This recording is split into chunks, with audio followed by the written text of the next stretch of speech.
नमस्कार, मैं हूं अजय कुमार और प्रभात खबर की ओर से आपका अभिवादन। आप देख रहे हैं आपातकाल के 50 साल की ये 24वीं कड़ी। 24वें एपिसोड में पहुंचते पहुंचते देश का माहौल 50 साल पहले कैसा था उसकी एक झलक अखबारों की हेडलाइन पढ़ने से आपको मिल सकती है। तो हम अपने साथी सहयोगी हिमांशु से ये कहेंगे कि अगर इस पेज को फोकस करें और अपने दर्शकों को दिखाएं कि उस वर्ष 50 साल पहले 24 जून 1975 को जो हमारे बीच अखबार आया था आर्यावर्त, उसकी हेडलाइन क्या थी। उसमें लीड छपी है, सर्वोच्च न्यायालय अस्थाना आदेश के बारे में आज देगा फैसला। श्रीमती गांधी के आवेदन पर सुप्रीम कोर्ट के निर्णय की प्रतीक्षा। श्रीमती गांधी के इस्तीफे से एक स्वस्थ परंपरा कायम होगी। और भी इससे जुड़ी कई खबरें पेज 1 पर है। और उसी दिन पटना से छपने वाले प्रदीप अखबार की सुर्खी है, पूर्ण। हिमांशु अगर संभव हो तो दिखाएं। इस खबर में यह बताया गया है कि पूर्ण स्थगन की प्रधानमंत्री की याचिका पर आज शाम फैसला आएगा।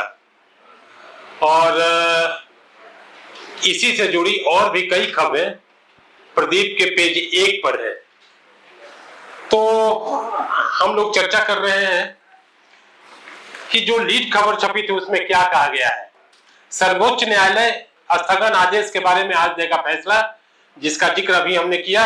इस खबर में यह बताया गया है कि प्रधानमंत्री श्रीमती गांधी की ओर से सर्वोच्च न्यायालय में इलाहाबाद हाई कोर्ट के फैसले को स्थगित करने के लिए जो आवेदन दिया गया है उसके बारे में न्यायालय सुप्रीम कोर्ट अवकाशकालीन न्यायाधीश बी.आर. कृष्ण अय्यर कल शाम 3:45 बजे अपना निर्णय सुना देंगे। यह निर्णय वे अपने ही कक्ष में सुनाएंगे।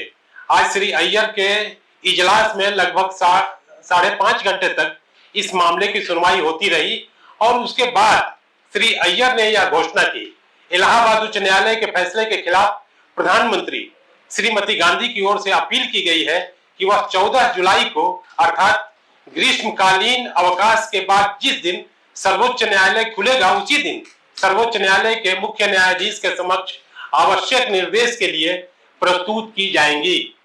श्री अय्यर ने इस आशय का आदेश आज ही दे दिया। तो ये जो लड़ाई चल रही थी पक्ष और विपक्ष के बीच, अब उसमें नया मोड़ आने वाला है। मामला सुप्रीम कोर्ट में पहुंच चुका है और उस पर पूर्ण स्थगन आदेश के लिए तत्कालीन प्रधानमंत्री की ओर से याचिका दायर की गई थी। जैसा कि हम सब पहले एपिसोड में चर्चा कर चुके हैं, हाई कोर्ट इलाहाबाद ने यह कहा था कि 20 दिनों तक उसके फैसले पर कोई कार्रवाई नहीं होगी, अर्थात 20 दिनों की छूट थी इंदिरा गांधी को। हम आते हैं इसी पहले पेज पर जो दूसरी खबरें छपी है उसके बारे में। और इसमें पालकी वाला जो काफी प्रसिद्ध वकील थे उनका एक बयान छपा है, राष्ट्रहित में फैसले का स्थगन आवश्यक। इनकी ओर से यह बताया गया है कि श्रीमती गांधी की ओर से बहस करते हुए सुप्रसिद्ध वकील श्री नानी पालकीवाला ने कहा कि राष्ट्र के व्यापक हित में उस फैसले को स्थगित किया जाना आवश्यक है जो हाई कोर्ट की ओर से दिया गया है। यह आवश्यक है कि इलाहाबाद हाई कोर्ट ने महज कारणों के आधार पर श्रीमती गांधी के चुनाव को रद्द घोषित कर दिया है। जो तकनीकी आधार पर श्रीमती गांधी के फैसले को अवैध किया गया है वो सही नहीं है। और इसमें इन्होंने ये भी कहा है, श्री पालकीवाला ने कहा कि इलाहाबाद हाई कोर्ट ने महज 3 गवाहों की गवाही के आधार पर श्रीमती गांधी के चुनाव को रद्द घोषित कर दिया है। मामले के अवलोकन से यह स्पष्ट जाहिर होता है कि इलाहाबाद हाई कोर्ट ने राजनारायण के गवाहों को अधिक प्रश्रय दिया और प्रधानमंत्री द्वारा प्रस्तुत गवाहों को उतना सम्मान, उतना प्रश्रय नहीं मिल पाया। उन्होंने कहा कि जिन आधारों पर श्रीमती गांधी का चुनाव रद्द किया गया है, अगर उन आधारों को सर्वोच्च न्यायालय ने पुष्ट कर दिया तो किसी संसद सदस्य का चुनाव वैध नहीं रह जाएगा। इधर जो इंदिरा गांधी के खिलाफ जिन्होंने याचिका दायर की थी, समाजवादी राजनारायण, उन्होंने कहा कि श्रीमती गांधी के इस्तीफे से एक स्वस्थ परंपरा कायम होगी। और ये बात भी उन्होंने अपने वकील के जरिए जो बहस हो रही थी उस पर उन्होंने कही है। खबर में यह बताया गया है कि सर्वोच्च न्यायालय के अवकाशकालीन न्यायाधीश के समक्ष श्रीमती गांधी के वकील श्री पालकी वाला के तर्कों का उत्तर देते हुए राजनारायण के वकील शांति भूषण ने कहा कि यदि इलाहाबाद हाई कोर्ट के फैसले में उल्लिखित टिप्पणियों के कारण श्रीमती गांधी की गद्दी पर से उतर जाती हैं, प्रधानमंत्री श्री की गद्दी से श्रीमती गांधी उतर जाती हैं, तो इससे उनको अथवा देश को कोई नुकसान नहीं पहुंचेगा, बल्कि उनके प्रधानमंत्री बने रहने से ही एक असमंजस की स्थिति उत्पन्न हो जाएगी तथा इससे देश में एक अस्वस्थ और अनैतिक परंपरा कायम होगी।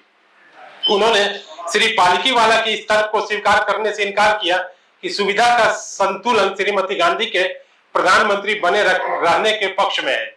उन्होंने इलाहाबाद हाई कोर्ट के आदेश के अस्थायी और बिना शर्त स्थगन के पक्ष में की गई श्री पालकी वाला की दलील का विरोध किया और कहा कि सिर्फ एक ऐसे व्यक्ति की सुविधा की दृष्टि से जो संयोगवश देश की प्रधानमंत्री है, न्यायालय को अपनी स्थापित परंपरा का त्याग नहीं करना चाहिए। तो और भी कई चीजें इस खबर में उनकी ओर से बताई गई है, दलील दी गई है सुप्रीम कोर्ट के सामने।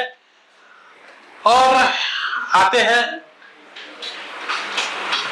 दूसरी खबर जो प्रधानमंत्री की ओर से इसके जवाब में कहा गया उस पर, और वो इस तरह से है।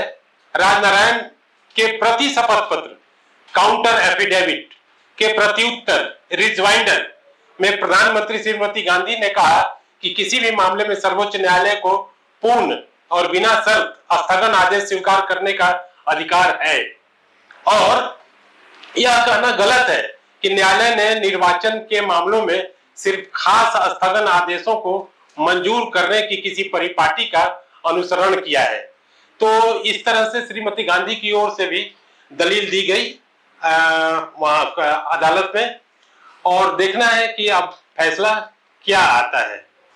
और इस बीच में ये तो कोर्ट की लड़ाई थी और इधर प्रतिपक्ष अपनी तैयारी कर रहा था संघर्ष की, उसकी भी एक खबर छपी है। और ये खबर इस तरह से है, श्रीमती गांधी के आवेदन पर सुप्रीम कोर्ट के निर्णय की प्रतीक्षा, संयुक्त बैठक मंगलवार को भी होगी। और इसमें यह बताया गया है, नई दिल्ली डेडलाइन से खबर छपी है, 5 विरोधी दलों की राष्ट्रीय कार्य समितियों की संयुक्त बैठक में आज यहां कांग्रेस का एक समर्थक विकल्प प्रस्तुत करने के लिए गैर कम्युनिस्ट विरोधी दलों के विलयन और इलाहाबाद हाई कोर्ट के फैसले के संदर्भ में श्रीमती गांधी को इस्तीफे के लिए बाध्य करने के निमित्त प्रस्तावित संघर्ष को प्रारंभ करने के सवाल पर विचार विमर्श हुआ। इससे यह भी पता चलता है कि तब जो अखबारों में खबर छपती थी या खबर की ड्राफ्टिंग होती थी वो आज से कैसे भिन्न थी। आज हम लोग दूसरे हिसाब से अखबारों में खबरें छपती है, और 50 साल पहले जो उसकी ड्राफ्टिंग होती थी, उसकी शैली थी, बिल्कुल जुदा थी, अलग थी। बहरहाल खबर में यह बताया गया है कि संयुक्त दलों की तीसरे दिन आज कोई निर्णय नहीं हो सका। आज की बैठक में जयप्रकाश नारायण भी, जो पटना से यहाँ आए थे, उपस्थित थे। कल इनकी फ्लाइट नहीं जा सकी थी, आज वो ट्रेन से पहुंचे थे दिल्ली। श्री जयप्रकाश नारायण ने बाद में प्रेस ट्रस्ट ऑफ इंडिया को बताया कि वे श्रीमती गांधी के आवेदन पत्र पर सर्वोच्च न्यायालय के फैसले की प्रतीक्षा कर रहे हैं। चूंकि आज न्यायालय ने अपना निर्णय नहीं दिया, इसलिए प्रस्तावित सत्याग्रह के बारे में जो संभवतः गांधीवादी तरीका होगा, आज कोई निश्चय नहीं किया जा सका। तो प्रतिपक्ष भी कमर कस रहा है सत्ता से संघर्ष करने को लेकर।